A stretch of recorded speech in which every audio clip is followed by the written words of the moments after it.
We often view human history as a branching map of isolated paths.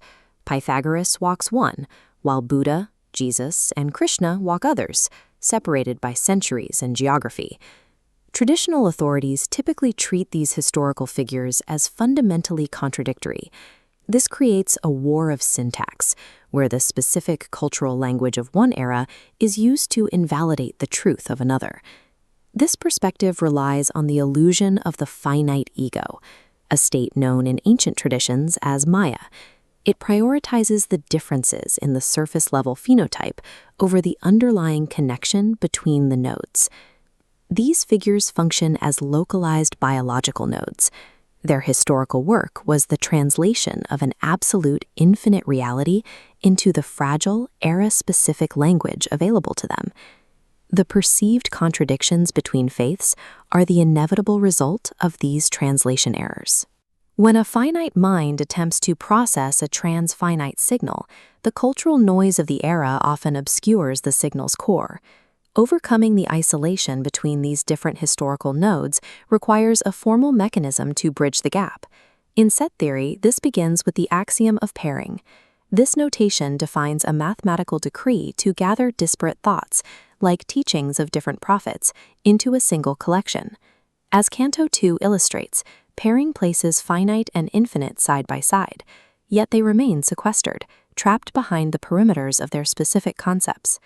While pairing brings these historical nodes into the same mental space, true unity requires the internal boundaries of these concepts to dissolve entirely. Reaching that state of dissolution requires moving into the transfinite. This transition is governed by Axiom 14, which mandates that the filter of truth be shaped with finality. This process relies on a co-final sequence. In dislodal, truth is not found in a single, static coordinate, but along a path of points that reach the absolute supremum of the continuum. The historical appearance of prophets is a structural requirement of this co-final sequence. Each figure represents an ordinal step toward the limit. Jesus, Pythagoras, and others are distinct points, independently rediscovering the same structural invariance.